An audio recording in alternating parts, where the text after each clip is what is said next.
जी नाज़रीन, मैं आपका मेज़बान डॉक्टर खुर्रम शहज़ाद आपकी खिदमत में हाज़िर है।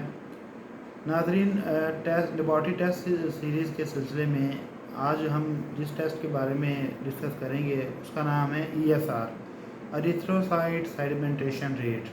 ठीक है, ये होता क्या है, क्यों करवाना चाहिए और इसके फ़ायदे क्या हैं। नाज़रीन, एरिथ्रोसाइट सेडिमेंटेशन रेट असल में क्या है जी, कि हम इसमें जानते हैं कि रेड ब्लड सेल जो है ना 1 घंटे के अंदर कितनी देर में सेटल डाउन होते हैं।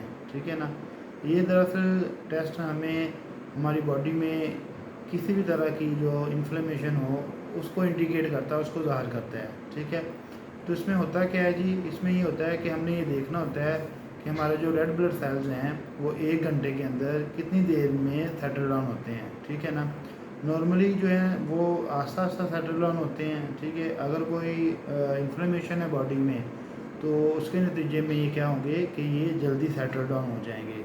ठीक है ना, तो इसका रिज़ल्ट हम कैसे इंडिकेट करते हैं। रिज़ल्ट हम देखना होता है कि टेस्ट ट्यूब में जो है ना 1 घंटे के अंदर कितना प्लाज्मा ऊपर इकट्ठा हुआ है। ठीक है ना, उस पर प्लाज्मा की हम वैल्यू को देखते हैं कि कितना प्लाज्मा उधर इकट्ठा हुआ है। अब हम देखते हैं कि ESR किन कंडीशन में बढ़ता है नाज़रीन। तो ESR इन्फेक्शन में बढ़ जाता है, रूमाटॉइड आर्थराइटिस में बढ़ जाता है, सिस्टेमिक ल्यूपस एरिथेमेटोसिस, ठीक है, इसमें बढ़ जाता है।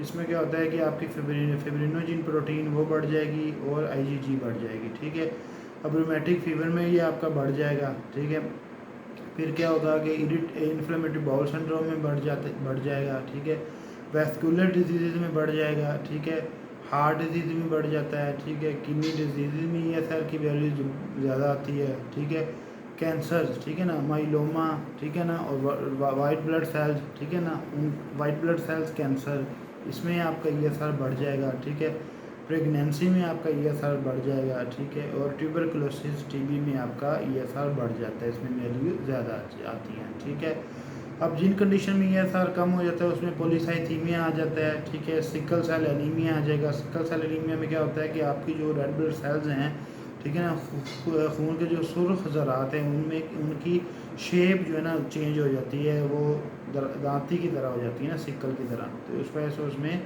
सिकल सेल एनीमिया में ये आपकी ESR वैल्यू कम आएगी। ठीक है, ल्यूकोसाइटोसिस में, ठीक है ना, जब वाइट ब्लड सेल्स आपके बढ़ जाएंगे तो उसमें आपकी क्या होगा कि ये आपकी वो जो है ना ESR कम आएगी। अच्छा, कुछ कंडीशन ऐसी हैं जिसमें जो ESR की वैल्यू डिस्टर्ब होती है, जैसा कि ओरल, और जब आप ओरल कंट्रासेप्टिव ले रहे हो, ठीक है ना, एस्पिरिन का इस्तेमाल कर रहे हो, ठीक है, या कोर्टिसोन या विटामिन A आप ले रहे हो। ठीक है, अच्छा, तो इसकी रेफरेंस रेंज क्या है जी। इसमें यूजली होता क्या है कि ये 1 to 13 मिलीमीटर पर आवर, ठीक है ना, ये होती है मेल में इसकी रेंज। ठीक है, और फीमेल में इसकी रेंज क्या होती है 1 to 20 mm पर आवर। ठीक है, और चिल्ड्रन में इनकी रेंज क्या होती है 10 mm पर आवर। ठीक है ना, तो ये इनकी रेंज है।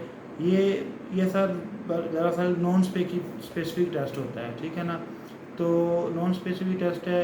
इसमें होता क्या है जी, इन्फ्लामेटरी प्रोसेस से शुरू होते हैं जिसके नतीजे में ब्लड की प्रोटीन्स बढ़ जाती है, फिब्रिनोजन वगैरह।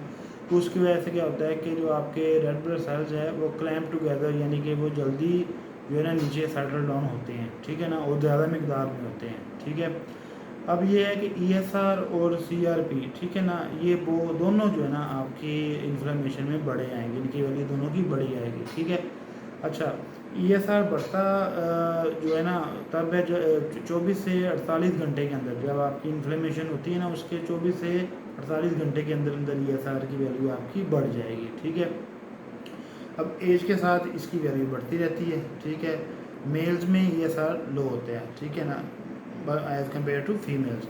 तो नाज़रीन, ये थोड़ा सा तारुफ था ESR के बारे में कि ESR बेसिकली ये हमारी बॉडी में इन्फ्लेमेशन को शो करता है। ठीक है ना, तो जो कंसल्टेंट हैं वो क्या करते हैं कि ये टेस्ट अर्ली, यानी कि अर्ली जो है ना टेस्ट जो होते हैं उसमें ये CBC के साथ, ठीक है ना, कंप्लीट ब्लड काउंट के साथ इसको करवाते हैं। तो उससे ये क्लू मिल जाता है कि आया कि जिसमें कोई इन्फ्लेमेटरी कंडीशन या कोई इन्फ्लेमेशन तो नहीं है। तो सिंपल सा टेस्ट है, इसमें कोई वक्त नहीं है, कोई स्पेसिफिक टाइम नहीं है, किसी भी टाइम आप ये करवा सकते हैं। तो ये करवाना चाहिए, ठीक है ना। तो इसलिए कि आपका इससे फिर इसको देखते हुए, इसकी वैल्यूज़ को देखते हुए फर्दर आगे टेस्ट किए जाते हैं। तो इंशाल्लाह नेक्स्ट एक और टेस्ट के साथ आपके पास हाज़िर होंगे। अल्लाह हाफ़िज़।